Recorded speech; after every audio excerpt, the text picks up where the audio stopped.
Hi guys, welcome to my YouTube channel. ಇವತ್ತು Sunday ಸ್ವಲ್ಪ ಲೇಟಾಗಿ ಎದ್ದು ಕೆಲಸ ಎಲ್ಲ ನಿಧಾನವಾಗಿ ಸ್ಟಾರ್ಟ್ ಮಾಡೋಣ ಅಂದ್ಕೊಂಡು ಸ್ಟಾರ್ಟ್ ಮಾಡಿದ್ದೀನಿ. ಸೊ ಇವತ್ತು ನಾನು ಸ್ಟಾರ್ಟ್ ಮಾಡಿದ್ದು ಮನೆ ಕ್ಲೀನಿಂಗಿಂದ. ಸೊ ಫಸ್ಟು ಸ್ವಲ್ಪ ಟಿಫನ್ ಎಲ್ಲ ಮಾಡಿ ತಲೆಗೆ ಹೇರ್ ಕಲರ್ ಹಾಕ್ಕೊಂಡಿದ್ದೆ. ಸೊ ಒಂದು ಪ್ರಮೋಷನ್ ವೀಡಿಯೋ ಇತ್ತು, ಸೊ ಅದ್ರದ್ದು ಹೇರ್ ಕಲರ್ ಬಂದಿತ್ತು.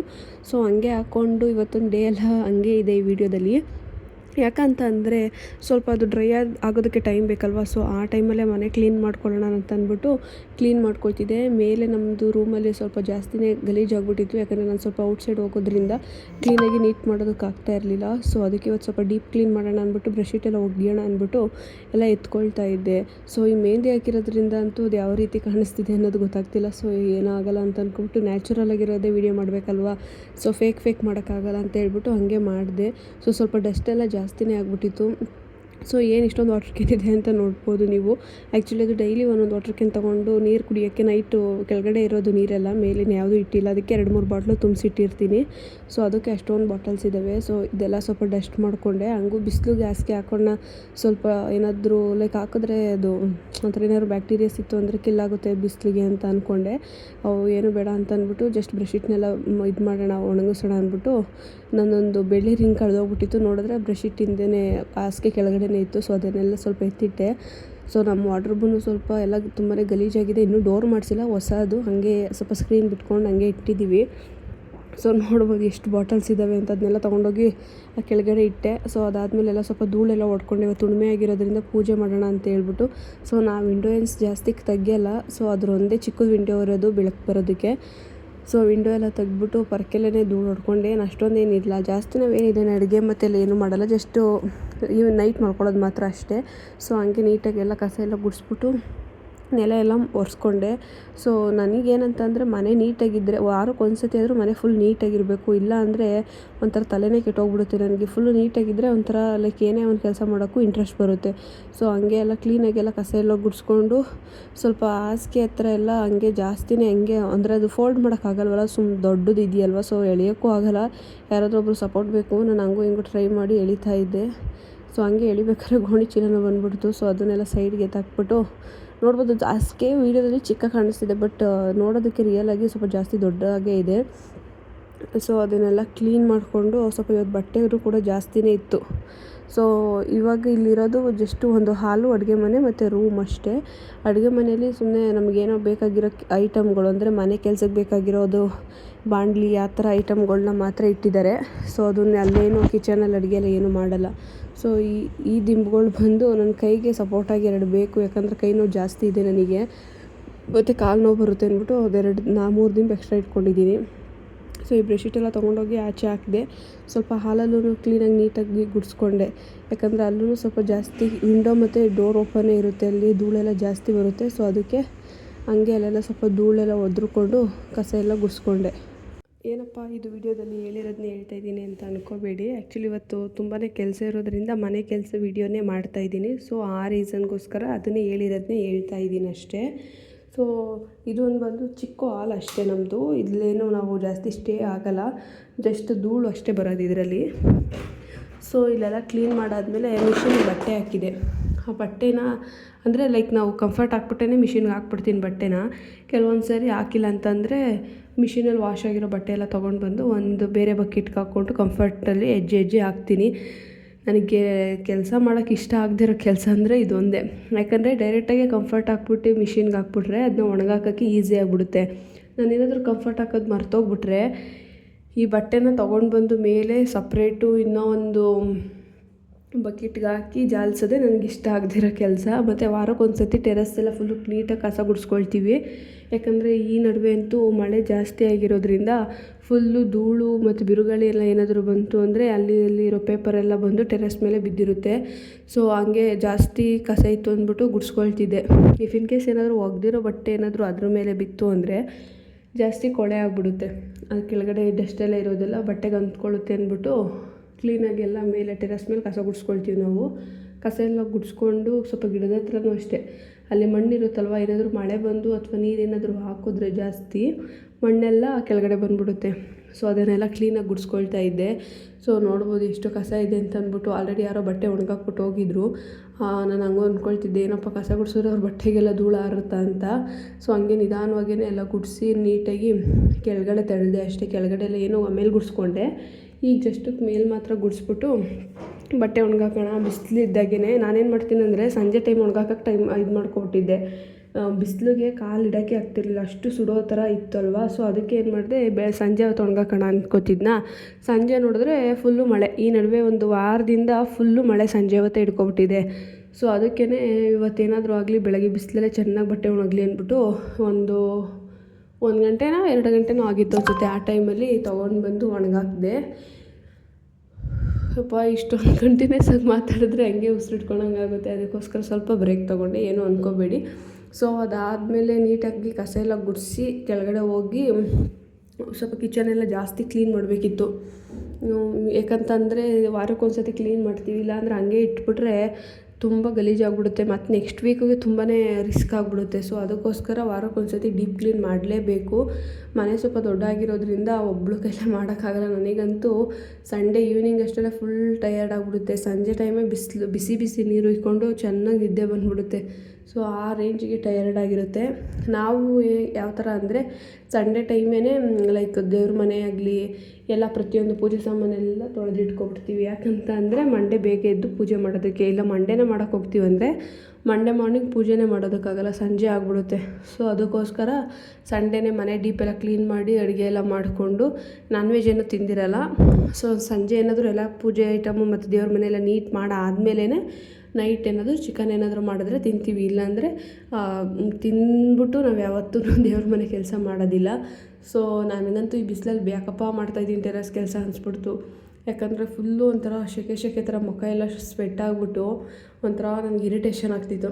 ಆದರೂ ಏನೂ ಮಾಡೋಕ್ಕಾಗಲ್ಲ ಅಂದ್ಬಿಟ್ಟು ಇನ್ನು ಸಂಜೆ ಮಳೆ ಬಂದರೆ ಇನ್ನೂ ಜಾಸ್ತಿ ಕಸ ಎಲ್ಲ ಆಗುತ್ತೆ ಅಂದ್ಬಿಟ್ಟು ಈಗಲೇ ಗುಡಿಸಿ ಎಲ್ಲ ಎತ್ತಾಕ್ತಾಯಿದ್ದೆ. ಸೊ ಇದ್ರ ಜೊತೆಗೆ ಇವತ್ತು ನಾನು ಯೂಟ್ಯೂಬ್ ಜರ್ನಿ ಹೇಳ್ಕೊಳ್ಳೋಣ ಅಂದ್ಕೊಂಡೆ. ಆ್ಯಕ್ಚುಲಿ ಹೇಳಬೇಕು ಅಂದರೆ ನಾನು ಯೂಟ್ಯೂಬ್ ಸ್ಟಾರ್ಟ್ ಮಾಡಬೇಕು ಅಂದ್ಕೊಂಡಿದ್ದು ಆಗಲೇ ಒಂದು 4 ಇಯರ್ಸಿಂದ. ಸೊ ನಾನೇನು ಅಂದ್ಕೊಳ್ತಿದ್ದೆ, ಯಾವ ಕಂಟೆಂಟ್ ಮಾಡೋದು, ಏನು ಮಾಡೋದು ಅನ್ನೋದೇ ನನಗೆ ಐಡಿಯಾ ಇರಲಿಲ್ಲ. ಸೊ ಇವಾಗ ನಾವು ಅಟ್ಲೀಸ್ಟ್ ಇವಾಗ ಒಂದು ಟ್ರಾವೆಲ್ ಲಾಗ್ ಮಾಡ್ತೀವಿ ಅಂದರೆ ನಾವು ಟ್ರಾವೆಲ್ ಮಾಡಿದ್ರೆ ತಾನೇ ಟ್ರಾವೆಲ್ ಲಾಗ್ ಮಾಡೋಕ್ಕಾಗೋದು.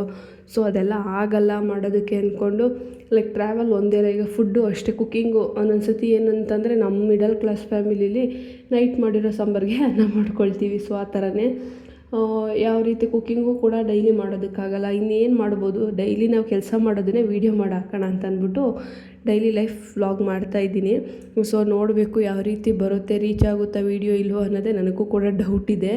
ಏನಾದರೂ ಆಗಲಿ ನಾವು ಮಾಡ್ತಿರೋ ಕೆಲಸದ ಜೊತೆಗೆ ಕ್ಲಿಕ್ ಆದರೆ ಆಗಲಿ, ಇಲ್ಲ ಅಂದರೆ ಇಲ್ಲ, ಮೇಲಿರೋ ದೇವರೊಬ್ಬ ನೋಡ್ತಾನೆ ಅಂತ ಅಂದ್ಬಿಟ್ಟು ಆಗ್ತಾಯಿದ್ದೀನಿ. ಅಟ್ಲೀಸ್ಟ್ ನನಗೆ 1 ವ್ಯೂ ಬಂದ್ರೂ ಕೂಡ ತುಂಬಾ ಖುಷಿಯಾಗುತ್ತೆ. ಅಟ್ಲೀಸ್ಟ್ ಒಬ್ಬರಾದರೂ ನೋಡ್ತಿದ್ದಾರಲ್ಲ ಅಂತ. ನನಗೇನು ಸಾವಿರಾರು ಗಟ್ಟಲೆ ಇಲ್ಲ ಲಕ್ಷಗಟ್ಟಲೆ ವ್ಯೂಸ್ ಬರಬೇಕು ಅಂತ ನನಗೇನಿಲ್ಲ. ಒಬ್ಬರು ಕೂಡ ನೋಡಿದ್ರು ತುಂಬಾ ಖುಷಿಯಾಗುತ್ತೆ. ಸೊ ಆ ರೀಸನ್ಗೋಸ್ಕರ ಈ ವಿಡಿಯೋ ಮಾಡಾಕ್ತಾ ಇರೋದು. ಸೊ ಅದೇ ಈಗ ಒಂದು 4 ಇಯರ್ಸಿಂದನೂ ಮಾಡೋಣ ಅಂದ್ಕೊಳ್ತಿದ್ದೆ. ಇಷ್ಟೊತ್ತು ಮಾಡಿದ್ದಿದ್ರೆ ನನ್ನ ಫಾಲೋವರ್ಸ್ ಜಾಸ್ತಿನೇ ಆಗ್ತಿದ್ರು ಅನಿಸುತ್ತೆ. ಸೊ ಅದಕ್ಕೆ ಇವತ್ತಿಂದ ಸ್ಟಾರ್ಟ್ ಮಾಡಿದ್ದೀನಿ. ಮತ್ತು ಏನು ಗೊತ್ತಾ, ಮಾಡಬೇಕಾದ್ರೆಲ್ಲ ಒಂದೊಂದು ಥರ ಏನಾದರೂ ಅಡೆತಡೆಗಳು ಆಗ್ತಾನೆ ಇರ್ತಿತ್ತು. ಚೆನ್ನಾಗಿ ಫೋನ್ ಇದ್ದಾಗ ನನ್ನ ಹತ್ರ ಮಾಡೋಣ ಅಂದರೆ ಟೈಮ್ ಇರ್ತಿರಲಿಲ್ಲ, ಟೈಮ್ ಇದ್ದಾಗ ಮಾಡೋಣ ಅಂದರೆ ಇಂಟ್ರೆಸ್ಟ್ ಇರ್ತಿರಲಿಲ್ಲ. ಸೊ ಎರಡೂ ಇದ್ದಾಗ ನನಗೆ ಮಾಡೋಕ್ಕೆ ಒಂಥರ ಓಡುತ್ತೋ ಓಡಲ್ವೋ, ಯಾರು ನೋಡ್ತಾರೋ ಯಾರು ಆಡ್ಕೊಳ್ತಾರೋ ಅಂತ ಆ ಥರ ಮೈಂಡ್ಸೆಟ್ ಇತ್ತು. ಸೊ ಇವತ್ತು ಲೈಕ್ ಈಗ ಇದು ಸೇರಿಸಿದ್ರೆ 3ನೇ ವಿಡಿಯೋ ನಂದು. ಯಾರೇನಾದರೂ ಅಂದ್ಕೊಳ್ಳಿ, ಎಂಥಾದರೂ ಆಗಲಿ ಅಪ್ಲೋಡ್ ಮಾಡಿ ಹಾಕೋದು ನಮ್ಮ ಇಷ್ಟ. ಈಗ ನಮ್ಮ ಫೋನು ನಾವು ಅಪ್ಲೋಡ್ ಮಾಡಾಕ್ತೀವಿ, ನಮ್ಮ ಇಷ್ಟ. ಅದು ನೋಡೋರ್ದು ಅವ್ರ ಫೋನು ನೋಡೋದು ಬಿಡೋದು ಅಲ್ವಾ. ಸೊ ಆ ಥರ ಎಲ್ರಿಗೂ ಫೋರ್ಸ್ ಮಾಡೋಕ್ಕಾಗಲ್ಲ ನಮ್ಮ ವೀಡಿಯೋ ನೋಡಿ ಅಂತ. ಅವ್ರಿಗೆ ಇಂಟ್ರೆಸ್ಟ್ ಇತ್ತು ಅಂದರೆ ನೋಡ್ತಾರೆ, ಇಲ್ಲ ಅಂದರೆ ಇಲ್ಲ. ಸೊ ಆ ಕಾನ್ಸೆಪ್ಟ್ ಮೇಲೆ ನಾನು ಇವತ್ತು ವೀಡಿಯೋ ಸ್ಟಾರ್ಟ್ ಮಾಡಿರೋದು. ಸೊ ಯಾರು ಆಡ್ಕೊಳ್ತಾರೆ ಅದೆಲ್ಲ ನಂಗೆ ತಲೆಗೆ ಬರಲ್ಲ. ಯಾಕಂದರೆ ಈಗಿರೋ ಸಿಚುವೇಶನ್ಗೆ ಯಾರಾದರೂ ಒಂದು 100 ರೂಪಾಯಿ ಕೊಡಿ ಅಂದರೆ ಯಾರೂ ಕೂಡ 1 ರೂಪಾಯಿನೂ ಕೊಡೋಲ್ಲ. ಸೊ ಅಂಥದ್ರಲ್ಲಿ ನಾವು ಅವ್ರ ಮಾತು ಕೇಳಿಕೊಂಡು ನಾವು ಕೂತ್ಕೊಂಡ್ರೆ ಅದು ಆಗದೇ ಇರೋ ಕೆಲಸ ಅಂತ ಅಂದ್ಬಿಟ್ಟು ಸೊ ನಾನು ಇನ್ಮೇಲೆ ಯೂಟ್ಯೂಬ್ ಮಾಡೋಣ ಅಂತ ಅಂದ್ಕೊಂಡಿದ್ದೀನಿ. ಬಟ್ ಯಾವಾಗ ಡ್ರಾಪ್ಔಟ್ ಆಗುತ್ತೆ ಗೊತ್ತಿಲ್ಲ. 99% ಡ್ರಾಪ್ಔಟ್ ಆಗೋದು ಬೇಡ, ಏನಾದರೂ ಆಗಲಿ ವೀಡಿಯೋ ಮಾಡೋಣ ಅಂತ ಅಂದ್ಕೊಂಡೇ ಇರೋದು. ನೋಡಬೇಕು ದೇವ್ರ ದಯೆಯಿಂದ ದೇವ್ರಿಗೆ ಇಷ್ಟ ಇದೆಯೋ ಇಲ್ವೋ ಗೊತ್ತಿಲ್ಲ. ನನಗಂತೂ ಇಷ್ಟ ಇದೆ. ಇದೇ ರೀತಿ ಮೈಂಡ್ಸೆಟ್ ಇಟ್ಕೊಂಡು ಓಕೆ ಫೈನ್ ಮಾಡೋಣ ಅಂತ ಅಂದ್ಕೊಂಡ್ರೆ ಕಂಟಿನ್ಯೂ ಮಾಡ್ತೀನಿ. ನೋಡೋಣ ಏನಾಗುತ್ತೆ ಅಂತ. ಸೊ ನೀವು ಯಾರಾದರೂ ನಿಮ್ಗೇನಾದರೂ ನನ್ನ ವೀಡಿಯೋ ರೀಚ್ ಆಗಿ ನೀವೇನಾದರೂ ನೋಡ್ತಿದ್ದೀರಂದರೆ ಪ್ಲೀಸ್ ಒಂದು ಸಬ್ಸ್ಕ್ರೈಬ್ ಮಾಡ್ಕೊಳ್ಳಿ. ಮತ್ತು ನಿಮ್ಮ ಫ್ರೆಂಡ್ಸ್ ಆ್ಯಂಡ್ ಫ್ಯಾಮಿಲೀಸ್ಗೆ ನನ್ನ ವೀಡಿಯೋ ಕಳಿಸಿ ಅವ್ರಿಗೇನಾದರೂ ಇಷ್ಟ ಆಯಿತು ಅಂದರೆ ಅವ್ರ ಕಡೆಯಿಂದ ಕೂಡ ಒಂದು ಸಬ್ಸ್ಕ್ರೈಬ್ ಮಾಡ್ಕೊಳ್ಳಿ ಅಷ್ಟೇ. ಸೊ ನಿಮಗೇನಾದರೂ ಡೌಟ್ ಇತ್ತು ಅಂತಂದರೆ ನನಗೇನಾದರೂ ಕೇಳಿ, ಮತ್ತು ನನ್ನ ಲೈಫ್ ಸ್ಟೈಲಲ್ಲಿ ಏನಾದರೂ ಚೇಂಜಸ್ ಮಾಡ್ಕೋಬೇಕು ವೀಡಿಯೋಸಲ್ಲಿ ಅಂತಂದರೂ ಕೂಡ ಪ್ಲೀಸ್ ಒಂದು ಕಮೆಂಟ್ ಮಾಡಿ. ಈ ಥರ ಹಿಂಗಲ್ಲ ಹಿಂಗೆ ಅಂತ ಮಿಸ್ಟೇಕ್ ಇತ್ತು ಅಂದರೆ ನಮಗೇನು ಇವ್ರು ಮಿಸ್ಟೇಕ್ ಹೇಳ್ಬಿಟ್ರು ಅಂದ್ಬಿಟ್ಟು ನಾವೇನು ಕೋಪ ಮಾಡ್ಕೊಳ್ಳಲ್ಲ. ಸೊ ನಿಮಗೇನು ರಿಕ್ವೈರ್ಮೆಂಟ್ ಇರುತ್ತೆ, ಸೊ ನಮ್ಮಿಂದ ಏನು ಮಿಸ್ಟೇಕ್ ಆಗ್ತಿದೆ ಅನ್ನೋದನ್ನು ನೀವು ಹೇಳಿ, ಒಳ್ಳೆ ರೀತಿಲೇ ಹೇಳಿ ನಾವು ತಿದ್ಕೊಳ್ತೀವಿ. ಯಾಕಂದರೆ ಇವಾಗ ನಾವು ಬಿಗಿನರ್ಸ್ ಅಲ್ವಾ. ಸೊ ನಮಗೂ ಕೂಡ ಯಾವ ರೀತಿ ಮಾಡಬೇಕು ಏನು ಅನ್ನೋದು ಇನ್ನೂ ತಿಳಿದಿಲ್ಲ. ಸೊ ನೀವು ಹೇಳಿದ್ರೆ ನಮಗೂ ಕೂಡ ಗೊತ್ತಾಗುತ್ತೆ ಅಲ್ವಾ. ಸೊ ಅದಕ್ಕೋಸ್ಕರ ಅಷ್ಟೇ. ಸೊ ನೀವು ಯಾರಾದರೂ ಇನ್ನೂ ಯೂಟ್ಯೂಬ್ ಸ್ಟಾರ್ಟ್ ಮಾಡಬೇಕು ಅಂದ್ಕೊಂಡಿದ್ರೆ ಸ್ಟಾರ್ಟ್ ಮಾಡಿ. ನಾನೇನೊಂದು 10K 20K ಸಬ್ಸ್ಕ್ರೈಬರ್ಸ್ ಇಟ್ಕೊಂಡು ಒಂದು ಮೋಟಿವೇಶನ್ ಸ್ಪೀಚ್ ಕೊಡ್ತಿಲ್ಲ. ನಾವು ಕೂಡ ನಿಮ್ಮಂಗೆ, ನೀವು ಕೂಡ ನಮ್ಮಂಗೆ ಅಲ್ವಾ. ಸೊ ಆ ರೀಸನ್ಗೋಸ್ಕರ ಹೇಳ್ತಾ ಇರೋದು. ನೀವು ಯಾರಾದರೂ ಮಾಡಬೇಕು ಅಂದ್ಕೊಂಡಿದ್ರೆ ಮಾಡಿ. ಏನಾಗುತ್ತೆ, ಫೋನ್ ಒಂದಿದೆ, ಯೂಟ್ಯೂಬ್ ಮಾಡಿ ಹಾಕಿದ್ರೆ ದೇವ್ರ ದಯೆಯಿಂದ ಕ್ಲಿಕ್ ಆದರೆ ಆಗುತ್ತೆ, ಪೇಮೆಂಟ್ ಬರುತ್ತೆ. ಇವಾಗ ಯಾರು ಈಗಿನ ಕಾಲದಲ್ಲಿ ₹100 ಕೊಟ್ಟರು 100 ಸತಿ ಹೇಳ್ತಾರೆ ನಾನು ಕೊಟ್ಟೆ ಅಂತ ಅಲ್ವಾ. ಸೊ ನಮ್ಗೆ ಅಷ್ಟಕ್ಕೆ ಅಟ್ಲೀಸ್ಟ್ ಒಂದು ಸ್ವಲ್ಪ ಖರ್ಚಿಗೆ ದುಡ್ಡಾಯಿತು ಅಂದರೆ ಎಷ್ಟು ಯೂಸ್ ಆಗುತ್ತಲ್ವ ನಮ್ಮ ಸೈಡ್ಸ್ ಆಫ್ ಇನ್ಕಮ್ಗೆ. ಲೈಕ್ ಅಂದರೆ ಕೆಲಸನೇ ಬಿಟ್ಬಿಟ್ಟು ಯೂಟ್ಯೂಬೇ ಮಾಡಿ ಅಂತ ಹೇಳ್ತಿಲ್ಲ, ಕೆಲಸದ ಜೊತೆಗೆ ಮಾಡಿ. ಇದೊಂದು ಪ್ಯಾಷನ್ ಥರ ಇಂಟ್ರೆಸ್ಟ್ ಇತ್ತು ಅಂದರೆ ಮಾಡಿ. ನನಗೂ ಇದೇ ಪ್ಯಾಷನ್ನು, ನನಗಿದೇ ಇಂಟ್ರೆಸ್ಟು. ಸೊ ಅದಕ್ಕೋಸ್ಕರ ನನಗೆ ವೀಡಿಯೋ ಮಾಡಬೇಕು, ಯೂಟ್ಯೂಬ್ ಮಾಡಬೇಕು ಅನ್ನೋದು ನನ್ನ ದೊಡ್ಡ ಕನಸು. ನನಗೆ ಇದರಲ್ಲಿ ಅಟ್ಲೀಸ್ಟ್ ಒಂದು ಪೇಮೆಂಟ್ ತೊಗೊಬಿಟ್ರೆ ನನ್ನ ಡ್ರೀಮ್ ಕಂಪ್ಲೀಟೆಡ್ ಅಂತ. ಅದು ನೆಕ್ಸ್ಟ್ ಮುಂದಕ್ಕೆ ಆಗುತ್ತೋ ಇಲ್ವೋ ಅನ್ನೋದು ನನಗೆ ಗೊತ್ತಿಲ್ಲ. ಬಟ್ ಅಟ್ಲೀಸ್ಟ್ ಒಂದು ಪೇಮೆಂಟ್ಗೋಸ್ಕರ ವೀಡಿಯೋ ಮಾಡ್ತಿಲ್ಲ, ಬಟ್ ಒಂದು ಡ್ರೀಮ್ ಅಷ್ಟೇ, ನಾನು ತೊಗೊಂಡೆ ಅನ್ನೋ ಥರ ಅಷ್ಟೇ. ಸೊ ನೀವು ಯಾರೆಲ್ಲ ಮಾಡಬೇಕು ಅಂದ್ಕೊಂಡಿದ್ರೆ ಕಮೆಂಟ್ ಮಾಡಿ, ನೋಡೋಣ ಯಾರಿಗೆಲ್ಲ ಇಂಟ್ರೆಸ್ಟ್ ಇದೆ ಅಂತ. ಸೊ ಹಂಗೆ ನನ್ನ ಲೈಫ್ ಯೂಟ್ಯೂಬ್ದು ಜರ್ನಿ ಸ್ಟಾರ್ಟ್ ಆಯಿತು. ಇನ್ಸ್ಟಾದಲ್ಲೂ ಕೂಡ ನನಗೆ ಯಾವ ಥರ ಸೋಂಬೇರಿ ಅಂದರೆ, ಈಗ ಒಂದು ಇನ್ಸ್ಟಾಗ್ರಾಮ್ ಕ್ರಿಯೇಟ್ ಮಾಡ್ತೀನಾ ಅಷ್ಟೇ. ನಂದು ಎಷ್ಟು ಅಕೌಂಟ್ ಹೋಗ್ಬಿಟ್ಟಿದೆ ನನಗೆ ಗೊತ್ತಿಲ್ಲ. ಸೊ ಈಗಿರೋ ಅಕೌಂಟೇ ನನಗೆ ಪರ್ಮನೆಂಟ್. ಯಾಕಂದರೆ ಫೋನ್ ಚೇಂಜ್ ಮಾಡ್ತಿರ್ತೀನಿ, ಪಾಸ್ವರ್ಡ್ ಮರ್ತೋಗ್ತೀನಿ, ಇಲ್ಲಿ ಯಾರ್ದೋ ಮೊಬೈಲಲ್ಲಿ ಲಾಗಿನ್ ಆಗಿರ್ತೀನಿ. ಸೇಮ್ ಪ್ರಾಬ್ಲಮ್ ಯೂಟ್ಯೂಬು ಅಷ್ಟೇ. ಲೈಕ್ ಒಂದು 400 ಸಬ್ಸ್ಕ್ರೈಬರ್ ಇದ್ದರು ಅನಿಸುತ್ತೆ. ಸೊ ಆ ಅಕೌಂಟು ಹೋಯ್ತು, ಒಂದು 4-5 ಅಕೌಂಟ್ ಹಿಂಗೆ ಹೊಲ್ಟೋಯ್ತು. ಸೊ ಅದರಿಂದ ನನಗೆ ಮಾಡೋಕ್ಕೆ ಇಂಟ್ರೆಸ್ಟ್ ಇರಲಿಲ್ಲ. ಸೊ ಈಗ ಹೊಸ ಫೋನ್ ತೊಗೊಂಡಿದ್ದೀನಿ, ಇದರಲ್ಲೆಲ್ಲ ಕರೆಕ್ಟಾಗಿ ಎಲ್ಲ ಗೂಗಲ್ ಮೇಲ್ ID, Gmail, like mobile number ಎಲ್ಲ ಗೊತ್ತಿರೋದನ್ನೇ ಮಾಡಿ ಇಟ್ಕೊಂಡಿದ್ದೀನಿ ಮಾಡಬೇಕು ಅಂತ. ಇದರಲ್ಲೂ ಯಾವುದೇ ರೀತಿ ಏನೋ ಪ್ರಾಬ್ಲಮ್ ಆಗೋದು ಬೇಡಪ್ಪ ಅಂತ ದೇವರಲ್ಲಿ ಕೇಳ್ಕೊಳ್ತಾ ಸ್ಟಾರ್ಟ್ ಮಾಡ್ತಾ ಇರೋದು ಇವಾಗ. ಲೈಕ್ ಮುಂದೆ ಲೈಕ್ ನನಗೇನಂದರೆ ಚಾಲೆಂಜ್ ವೀಡಿಯೋಸ್ ಮಾಡೋದಕ್ಕೆ ಇಷ್ಟ. ಬಟ್ ಪಬ್ಲಿಕಲ್ಲ, ಫ್ಯಾಮಿಲೀಲಿ ಯಾರು ಮಾಡೋಕ್ಕೆ ಇಂಟ್ರೆಸ್ಟ್ ಇದೆಯೋ ಇಲ್ವೋ ಗೊತ್ತಿಲ್ಲ. ನಾನು ಇದುವರೆಗೂ ಯಾರನ್ನೂ ಕೇಳಿ ಒಪ್ಕೊಂಡ್ರೆ ಇನ್ನು ಮುಂದೆ ವೀಡಿಯೋದಲ್ಲಿ ಚಾಲೆಂಜ್ ವೀಡಿಯೋಸ್ ಬರುತ್ತೆ. ನನಗೆ ಯಾವ ಥರ ಅಂದರೆ ಚಾಲೆಂಜ್ ವೀಡಿಯೋಸು ಮನೇಲೇ ಮಾಡೋದಕ್ಕೆ ಇಷ್ಟ. ಟ್ರಾವೆಲ್ ಅಂತಂದರೆ ಔಟ್ಸೈಡ್ ಹೋದಾಗ ಯಾರೂ ಇಲ್ಲದೇ ಇದ್ದಾಗ ಮಾಡೋಕ್ಕೆ ಇಷ್ಟ. ಯಾಕಂದರೆ ರೋಡಲ್ಲಿ ಯಾರಾದರೂ ಇದ್ದರೆ ಕ್ಯಾಮ್ರಾ ಎತ್ತೋದಕ್ಕೆ ನನಗೆ ಇಷ್ಟನೇ ಆಗಲ್ಲ. ಇಷ್ಟ ಅಂದರೆ ಒಂಥರ ವಿಯರ್ಡ್ ಫೀಲ್ ಆಗುತ್ತೆ. ಸೊ ಈಗಂತೂ ಏನು ಅಷ್ಟು ತಲೆ ಕೆಡಿಸ್ಕೊಳ್ಳಲ್ಲ, ಯಾಕಂದರೆ ಮಾಡಬೇಕು ಅಂತ ತಲೆಯಲ್ಲಿ ಹಠ ಬಂದುಬಿಟ್ಟಿದೆ. ಸೊ ಅದಕ್ಕೋಸ್ಕರ ಮಾಡೇ ಮಾಡ್ತೀನಿ ಅನ್ನೋ ಹಠದಿಂದ ಮಾಡೇ ಮಾಡ್ತೀನಿ. ಸೊ ಇನ್ನೂ ಏನು ಹೇಳಬೇಕು ಅನ್ನೋದು ಗೊತ್ತಿಲ್ಲ. ಯಾಕಂದರೆ ಇದು ಹೊಸ್ದಾಗಲ್ವ ಸ್ಟಾರ್ಟ್ ಮಾಡಿರೋದು. ನನ್ನ ಬಾಯಿಗೆ ಏನು ಬರ್ತಿದೆ ಅದನ್ನ ಹೇಳ್ಕೊಂಡು ಹೋಗ್ತಾ ಇದ್ದೀನಿ. ಯಾಕಂದರೆ ನಾನು ಕೆಲವೊಂದು ಯೂಟ್ಯೂಬರ್ಸ್ನ ನೋಡಿದ್ದೀನಿ. ಸ್ಟಾರ್ಟಿಂಗ್ ಅವರು ಕೂಡ ಒಂದು 2-3-5 ಇಯರ್ಸಿಂದನೂ ಸ್ಟ್ರಗಲ್ ಪಟ್ಟು ಈಗ 5 ಇಯರ್ಸ್ ಆದಮೇಲೆ ಪೇಮೆಂಟ್ ತೊಗೊಂಡಿರೋರು ಇದ್ದಾರೆ. 2-3 ಮಂತ್ಸ್ಗೂ ಕ್ಲಿಕ್ ಆಗಿರೋರು ಇದ್ದಾರೆ. ಬಟ್ ರೇರು, ಮಿನಿಮಮ್ ಅಂದರೆ ಒಂದು 2 ಇಯರ್ಸ್ ಆದರೂ ಬೇಕೇ ಬೇಕು. 1 ಇಯರ್ 2 ಇಯರು ಅದಾದಮೇಲೆ ನಮ್ಮ ವೀಡಿಯೋ ಕ್ಲಿಕ್ಕಾಗಿ ಓಡೋದು. ಸೊ ನಾನು ಹಂಗೆ ಅಂದ್ಕೊಂಡಿರೋದು. ಈ ಕೆಲಸ ಮುಂಚೆಗೆ ಮಾಡಿದರೆ ಎಷ್ಟೊತ್ತು ಪೇಮೆಂಟ್ ಬರ್ತಿತ್ತು. ಸೊ ಈಗ ಸ್ಟಾರ್ಟ್ ಮಾಡಿದ್ದೀನಿ. ಏನೋ ಟೈಮು ಇನ್ನೂ ಮೀರಿಲ್ಲ. ಸೊ ಇನ್ನೊಂದು ವರ್ಷನೋ 2 ವರ್ಷನೋ ದೇವ್ರ ದಯೆಯಿಂದ ಆದಮೇಲೆ ಪೇಮೆಂಟ್ ನನಗೂ ಬರುತ್ತೆ ಅನ್ನೋ ಖುಷೀಲಿ ಇದ್ದೀನಿ. ಸೊ ನೋಡೋಣ ಏನಾಗುತ್ತೆ.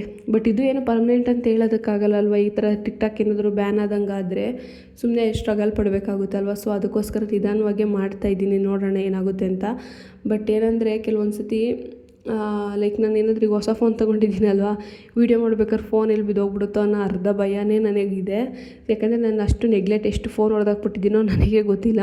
ಸೊ ಇದು ನಮ್ಮ ಹಸ್ಬೆಂಡ್ ಕಡೆಯಿಂದ ಕೊಡಿಸಿರೋದ್ರಿಂದ ಅವ್ರು ಬೈದು ಬಿಡ್ತಾರೆ. ಮತ್ತು ಅದೇ ಭಯಕ್ಕೇ ನೀಟಾಗಿ ಕೇರ್ಫುಲ್ಲಾಗಿ ಕೆಲವೊಂದು ಕಡೆ ಕ್ಯಾಮ್ರಾ ಸೇಫ್ ಇರೋ ಜಾಗದಲ್ಲಿ ಇಟ್ಕೊಂಡು ವೀಡಿಯೋ ಮಾಡ್ತಾಯಿದ್ದೀನಿ. ಸೊ ನೋಡ್ಬೋದು ಇನ್ನೂ ಏನು ಇವ್ರ ತಲೆಯಲ್ಲಿ ಮೆಹಂದಿ ಹೋಗಿಸ್ಕೊಂಡೇ ಇಲ್ಲ ಅಂತ. ಯಾಕಂದರೆ ಆ ಥರ ಏನಿಲ್ಲ. ಈಗ ನನಗೇನೆಂದರೆ ಸ್ನಾನ ಫ್ರೆಶ್ ಅಪ್ ಆಗಿ ಕೆಲಸ ಮಾಡೋಕ್ಕೆ ಚೆನ್ನಾಗಿರಲ್ಲ. ಒಂಥರ ಮತ್ತೆ ಧೂಳು ಡಸ್ಟ್ ಎಲ್ಲ ಆಗಿಬಿಡುತ್ತೆ. ಸೊ ಇನ್ನು ಡೀಟೇಲಾಗಿ ಎಲ್ಲ ಕೆಲಸ ಎಲ್ಲ ಆದಮೇಲೆ ಸ್ನಾನ ಮಾಡಬೇಕು ಅಂತ ನನಗೆ ಅನಿಸೋದು. ಸೊ ಹಂಗೆ ಮೇಲೆ ವಾರಕ್ಕೊಂದ್ಸತಿ ಈ ಥರ ಬಾಕ್ಸ್ ಎಲ್ಲ ಕ್ಲೀನ್ ಮಾಡಿ ಒರೆಸ್ಕೊಳ್ತೀನಿ. ಸ್ವಲ್ಪ ವಿಮ್ ಜೆಲ್ ಹಾಕ್ಕೊಂಡು ಕ್ಲೀನಾಗಿ ಒರೆಸ್ಕೊಂಡು ಬಾಕ್ಸು ಮತ್ತು ಕಬೋರ್ಡು ಎಲ್ಲ ಸ್ಟವ್ವಿಂದ ಹಿಡ್ದು ಪ್ರತಿಯೊಂದು ಕೂಡ ಕ್ಲೀನ್ ಮಾಡ್ಕೊಳ್ತೀನಿ. ಕ್ಲೀನ್ ಎಲ್ಲ ಮಾಡಾದಮೇಲೆ ಈರುಳ್ಳಿ ಮತ್ತು ಬೆಳ್ಳುಳ್ಳಿನೂ ಕೂಡ ಬಿಸಿಲಲ್ಲಿ ಒಂದು ವಾರಕ್ಕೊಂದ್ಸತಿ ಚೆನ್ನಾಗಿ ಒಣಗಿಸ್ತೀನಿ. ಯಾಕಂದರೆ ಕೆಲವೊಂದು ಗುಡ್ಡೆ ಹಾಕಿಟ್ಟಿರ್ತೀವಲ್ಲ, ಒಂದಕ್ಕೊಂದು ವೇಟ್ ತಗಲಿ ಒಂದು ಸೈಡ್ ಕೊಳ್ತೋಗೋ ಥರ ಆಗ್ಬಿಡುತ್ತೆ ಅಂದ್ಬಿಟ್ಟು ಸ್ವಲ್ಪ ಬಿಸಿಲಿಗೆ ಒಣಗಾಕ್ತೀವಿ. ಸೊ ನೋಡ್ಬೋದು, ನನಗೆ ಈ ಥರ ಪಾತ್ರೆ ಈ ರೀತಿ ಇಡೋಕ್ಕೆ ಇಷ್ಟ. ಯಾಕಂದರೆ ಬೇಷನಲ್ಲಿಟ್ಟರೆ ನೀರು ಹಂಗೆ ಇರುತ್ತೆ. ಇದಾದರೆ ಸ್ವಲ್ಪ ಹೊತ್ತಾದ್ಮೇಲೆ ಹಂಗೆ ಜೋಡಿಸ್ಕೊಬೋದು, ಒರೆಸೋ ಥರ ಏನೂ ಇರೋಲ್ಲ. ಸೊ ಇವತ್ತಂತೂ ನಾನು ಈ ಕೆಲಸ ಮಾಡಿಕೊಂಡು ಬೆಳಗ್ಗೆಯಿಂದ ಬ್ರೇಕ್ಫಾಸ್ಟು ತಿಂದಿಲ್ಲ, ಮಧ್ಯಾಹ್ನ ಲಂಚು ಕೂಡ ತಿಂದಿಲ್ಲ. ನಾನು ಮರ್ತೇ ಹೋಗ್ಬಿಟ್ಟಿದ್ದೀನಿ. ನಾನಂತೂ ಮನೇಲಿದ್ದರೆ ಒಂದು 5-6 ಸತಿ ಕಾಫಿ ಟೀ ಕುಡಿತೀನಿ, ಅದೇ ಹೊಟ್ಟೆ ತುಂಬ್ದಂಗೆ ಆಗ್ಬಿಟ್ಟಿದೆ. ಸೊ ಇನ್ಮೇಲೆ ಇದ್ರ ಜೊತೆಗೆ ನಾನು ವೆಯ್ಟ್ ಲಾಸ್ ಜರ್ನಿ ಕೂಡ ಸ್ಟಾರ್ಟ್ ಮಾಡಬೇಕು ಅಂತ ಅಂದ್ಕೊಂಡಿದ್ದೀನಿ. ನೋಡೋಣ ಆಗುತ್ತೋ ಇಲ್ವಾ. ಮಿನಿಮಮ್ ಅಂದರೆ ನಾನಿರೋ ವೆಯ್ಟ್ಗೆ ಒಂದು 10 kg ಸಣ್ಣ ಆಗಲೇಬೇಕು ಅಂತ ಟಾರ್ಗೆಟ್ ಇಟ್ಕೊಂಡಿದ್ದೀನಿ. ಸೊ ಇನ್ಮೇಲೆ ಅದನ್ನು ಇದ್ರ ಜೊತೆಗೆ ಇನ್ಕ್ಲೂಡ್ ಮಾಡಿಕೊಂಡು ನನ್ನ ಜರ್ನಿ ಏನಾದರೂ ವೆಯ್ಟ್ ಲಾಸ್ದು ಕಮ್ಮಿ ಆಯಿತು ಅಂದರೆ ನಾನು ಕೂಡ ಏನೇನು ಫುಡ್ ತಿಂದೆ ಮತ್ತು ಏನು ಎಕ್ಸಸೈಸ್ ಮಾಡಿದೆ ಅಂತ ನಿಮ್ಮ ಹತ್ರ ಶೇರ್ ಮಾಡ್ಕೊಳ್ತೀನಿ. ಸೊ ಅದಾದಮೇಲೆ ಇವತ್ತು ಸಂಡೇ ಇದೇನಪ್ಪ ಕ್ಲೀನ್ ಮಾಡಿ ಆಗಲೇ ಪೂಜೆ ಮಾಡ್ತಿದ್ದೀರಾ ಅಂದ್ಕೊಳ್ತೀರಾ. ಇವತ್ತು ಹುಣ್ಣಿಮೆ ಆಗಿರೋದ್ರಿಂದ ದೇವ್ರ ಮನೆ ಎಲ್ಲ ನೀಟ್ ಮಾಡಿದೆ ಅಲ್ವಾ. ಸೊ ಇನ್ನೇನು ಪೂಜೆ ಮಾಡೋಣ ಅಂತ ಅಂದ್ಬಿಟ್ಟು ಎಲ್ಲ ನೀಟಾಗಿ ದೇವ್ರ ಮನೆಯೆಲ್ಲ ಒರೆಸಿ ದೇವ್ರ ಸಾಮಾನೆಲ್ಲ ತೊಳೆದು ಆಮೇಲೆ ಇಟ್ಟು ಹತ್ತಿ ಹಾಕ್ಕೊಳ್ತಿದ್ದೆ. ನನಗೆ ಹತ್ತಿ ಪ್ಯಾಕೆಟಲ್ಲಿ ಸಿಗೋದಕ್ಕಿಂತ ಈ ರೀತಿ ಕೈಲಿ ಹೊಸ್ಬಿಟ್ಟು ದೇವ್ರ ಪೂಜೆ ಮಾಡೋದೇ ನನಗೆ ಇಷ್ಟ. ಈ ನಡುವೆ ಅಂತೂ ನನಗೆ ಅಣ್ಣಮ್ಮ ದೇವರು ಅಂದರೆ ನನ್ನ ಫೇವ್ರೆಟ್, ಆಲ್ ಟೈಮ್ ಫೇವ್ರೆಟೇ ಅವರು. ಸೊ ಏನಾದರೂ ಈ ಥರ ಏನಾದರೂ ನನಗೆ ಕೊಲಾಬ್ರೇಷನ್ನು ಇಲ್ಲ ಅಮೌಂಟ್ ರಿಲೇಟೆಡ್ ಆಗಬೇಕು ಅಂದರೆ ನಾನು ವೆಂಕಟರಮಣ ಸ್ವಾಮಿನೇ ಜಾಸ್ತಿ ನೆನೆಸ್ಕೊತೀನಿ. ಆ ಟೈಮ್ಗೆ ಏನಾದರೂ ಸರಿ, ಯಾವುದಾದ್ರೂ ರೂಪದಲ್ಲಾದರೂ ಸರಿ ಅಮೌಂಟ್ ಬಂದುಬಿಡುತ್ತೆ. ಸೊ ಅದೊಂದು ಪಾಲಿಸ್ತೀನಿ. ನನಗೆ ಬೆಸ್ಟು ಟೈಮ್ ಅಂತಂದರೆ ಪೂಜೆ ಮಾಡೋದು. ಯಾಕಂದರೆ ನನಗೊಂಥರ ಪೂಜೆ ಮಾಡಾದ್ಮೇಲೆ ಒಂಥರ ಅದು ದೇವ್ರ ಮನೆಯಿಂದ ಘಮ ಅಂತ ಬರುತ್ತೆ ಗೊತ್ತಾ, ಅದೇ ಒಂಥರ ಪಾಸಿಟಿವ್ ಎನರ್ಜಿ ಮತ್ತು ಪಾಸಿಟಿವ್ ವೈಬ್ ಸಿಗುತ್ತೆ ನನಗೆ. ಸೊ ನಾನಂತೂ ದೇವ್ರದ್ದು ಡೈಲಿ ಬೇಕಾದ್ರೆ ಪೂಜೆ ಮಾಡ್ಕೊಂಡು ದೇವ್ರ ಮನೇಲಿ ಇರು ಅಂದರೂ ಇದ್ಬಿಡ್ತೀನಿ. ಯಾಕಂದರೆ ಅಷ್ಟು ನನಗೆ ಇಷ್ಟ ದೇವ್ರ ಮನೆಯೆಲ್ಲ ಪೂಜೆ ಎಲ್ಲ ಮಾಡಿ ಮಲ್ಲಿಗೆ ಹೂವು, ಮಳ್ಳೆ ಹೂವು ಮತ್ತು ಇದಾಗ್ತೀವಲ್ಲ ಧೂಪ ಎಲ್ಲ ಹಾಕಾದ್ಮೇಲೆ ಮನೆಯಲ್ಲಿ ಒಂಥರ ಪರಿಮಳ ಸಖತ್ತಾಗಿರುತ್ತಲ್ವ, ನನಗೆ ಅದಂತೂ ಸಖತ್ ಇಷ್ಟ. ಮತ್ತು ದೇವಸ್ಥಾನದಲ್ಲೂ ಅಷ್ಟೇ, ನನಗೆ ಪೂಜೆ ಎಲ್ಲ ಆದಮೇಲೆ ದೇವಸ್ಥಾನದಲ್ಲಿ ಒಂದು 1/2 hour ಇಲ್ಲ 1 hour ಕುತ್ಕೊಳ್ಳೋಕ್ಕಾಗಲ್ಲ, ಬಟ್ ಒಂದು 10-20 minutes ಸುಮ್ಮನೆ ಕುತ್ಕೊಬಿಡೋಣ ಅನಿಸ್ಬಿಡುತ್ತೆ, ಅಷ್ಟು ಚೆನ್ನಾಗಿರುತ್ತೆ. ಸೊ ಈ ವಿಡಿಯೋ ಫುಲ್ ನೋಡಿದ್ದೀರಾ ಅಂತ ಅಂದ್ಕೊಳ್ತೀನಿ. ಏನಾದರೂ ನನ್ನ ಕಡೆಯಿಂದ ಓವರಾಗಿ ಮಾತಾಡಿದ್ದೀನಾ, ಇಲ್ಲ ಅನ್ನೆಸೆಸರಿ ಮಾತಾಡಿದ್ದೀನಾ, ಇಲ್ಲ ಯೂಸ್ಲೆಸ್ ಮಾತಾಡಿದ್ದೀನಾ ಗೊತ್ತಿಲ್ಲ. ನನಗೇನು ಗೊತ್ತಿದೆ ಅದನ್ನು ಮಾತಾಡಿದ್ದೀನಿ. ಸೊ ನಿಮಗೇನಾದರೂ ಬೇಜಾರಾಯಿತು ಅಂದರೆ ದಯವಿಟ್ಟು ಕ್ಷಮಿಸಿ. ಇಲ್ಲ ಅಂದರೆ ಓಕೆ ಫೈನ್, ಚೆನ್ನಾಗಿದೆ ವಿಡಿಯೋ ಅಂದರೆ ಒಂದು ಕಮೆಂಟ್ ಹಾಕಿ ಚೆನ್ನಾಗಿದೆ ಅಂತ ಹಿಂಗೆ ಕಂಟಿನ್ಯೂ ಮಾಡ್ಕೊಂಡು ಹೋಗ್ತೀನಿ. ಸೊ ನಿಮಗೆ ಯಾರಿಗಾದರೂ ಈ ವಿಡಿಯೋ ತುಂಬಾ ಇಷ್ಟ ಆಗಿದ್ದರೆ ಸಬ್ಸ್ಕ್ರೈಬ್ ಮಾಡ್ಕೊಳ್ಳಿ, ಒಂದು ಕಮೆಂಟ್ ಮಾಡಿ. ಡೈಲಿ ನನಗೂ ವಿಡಿಯೋ ಮಾಡೋದಕ್ಕೆ ಮೋಟಿವೇಶನ್ ಸಿಗುತ್ತೆ ನೀವು ಒಂದು ಕಮೆಂಟ್ ಮಾಡೋದ್ರಿಂದ. ಸೊ ಇವತ್ತು ಹಂಗೆ ಪೂಜೆ ಮಾಡಬೇಕಾದ್ರೆ ನನಗೆ ಒಂಥರ ಮೂಡ್ ಏನು ಯೋಚನೆನೂ ಇರೋದಿಲ್ಲ. ನನಗೆ ನೆಮ್ಮದಿಯಾಗಿ ದೇವ್ರ ಮನೇಲಿ ಕೂತ್ಕೊಂಡು ಬರೀ ಪೂಜೆನೇ ಮಾಡೋಣ ಅಂತ ಅನಿಸ್ತಾ ಇರುತ್ತೆ ನನಗೆ. ಸೊ ಅಷ್ಟು ನಾನು ಅಡಿಕ್ಟ್ ಆಗಿಬಿಟ್ಟಿದ್ದೀನಿ ಪೂಜೆ ಮಾಡೋದಕ್ಕೆ. ಸೊ ಇವತ್ತು ಪೂಜೆ ಎಲ್ಲ ಆದಮೇಲೆ ಸ್ವಲ್ಪ ಮೇಲೆ ಬಟ್ಟೆ ಒಣಗಿರೋದೆಲ್ಲ ಒಣಗಿತ್ತು, ಅದನ್ನೆಲ್ಲ ತೊಗೊಂಡು ಬಂದು ಹಾಕಿ ಮಡಚಿಟ್ಟು ಅಡುಗೆಗೆ ಇವತ್ತು ಚಪಾತಿ ಮತ್ತು ಚಿಕನ್ ಗ್ರೇವಿ ಮಾಡಿದ್ವಿ. ಚಿಕನ್ ಗ್ರೇವಿ ನಮ್ಮ ಅತ್ತೆಯವ್ರು ಮಾಡಿದರು, ನಾನು ಚಪಾತಿನ ನಾನೇ ಫುಲ್ಲೆಲ್ಲ ಒಸ್ತಿ ಮಾಡಿದೆ. ಅದಾದಮೇಲೆ ಸ್ವಲ್ಪ ಪಾತ್ರೆ ಎಲ್ಲ ತೊಳೆದು RCB ಮ್ಯಾಚ್ ಇತ್ತಲ್ವ, ಸೊ ನೋಡಿಕೊಂಡು ಹಂಗೆ ಕೂತಿದ್ವಿ. ಸೊ ಈಗ ವಾಯ್ಸ್ ಓವರ್ ಕೊಡೋಣ ಅಂತ ಅಂದ್ಬಿಟ್ಟು ಮೇಲೆ ಬಂದೆ. ಸೊ ಅದಕ್ಕೆ ವಿಡಿಯೋ ವಾಯ್ಸ್ ಓವರ್ ಇವಾಗ ಕೊಡ್ತಾಯಿದ್ದೀನಿ, ಲೇಟ್ ಆಗಿದೆ ಅನಿಸುತ್ತೆ ಆಲ್ರೆಡಿ. ಸೊ ಈಗ ಅಪ್ಲೋಡ್ ಮಾಡೋದು ಒಂದು 11 o'clock ಆದರೂ ಆಗ್ಬೋದು, ಏನಾಗಲ್ಲ. ಕನ್ಸಿಸ್ಟೆಂಟಾಗಿ ಮಾಡಬೇಕು ಅಂತ ಅಂದ್ಕೊಂಡಿದ್ದೀನಿ, ಮಾಡ್ತೀನಿ. ಅದೇನಾದರೂ ಆಗಲಿ ಆ ಡೈಲಿ 12 ಅಷ್ಟರಲ್ಲಿ ನಾನು ಈ ವಿಡಿಯೋ ಮಾಡಬೇಕು ಅಂತ ಅಪ್ಲೋಡ್ ಮಾಡಬೇಕು ಅಂದ್ಕೊಂಡಿದ್ದೀನಿ. ಸೊ ನೋಡೋಣ, ಇದೇ ರೀತಿ ಕನ್ಸಿಸ್ಟೆಂಟಾಗಿ ಮಾಡ್ತೀನಿ ಇಲ್ವೋ ಗೊತ್ತಿಲ್ಲ, ಬಟ್ ಮಾಡ್ತೀನಿ. ಸೊ ಈ ವಿಡಿಯೋ ಫುಲ್ಲು ನೋಡಿ ನಿಮಗೇನಾದರೂ ಇಷ್ಟ ಆಗಿತ್ತು ಅಂದರೆ ಥ್ಯಾಂಕ್ ಯು ಸೋ ಮಚ್. ಮತ್ತು ಏನಾದರೂ ಬೋರ್ ಆಗಿದ್ದರೆ ದಯವಿಟ್ಟು ಕ್ಷಮಿಸಿ. ಇನ್ನು ಮುಂದೆ ಒಳ್ಳೊಳ್ಳೆ ಕಂಟೆಂಟು ಈ ವಿಡಿಯೋ ನನ್ನ ಚಾನಲಲ್ಲಿ ಬರ್ತಾ ಇರುತ್ತೆ. Thank you so much.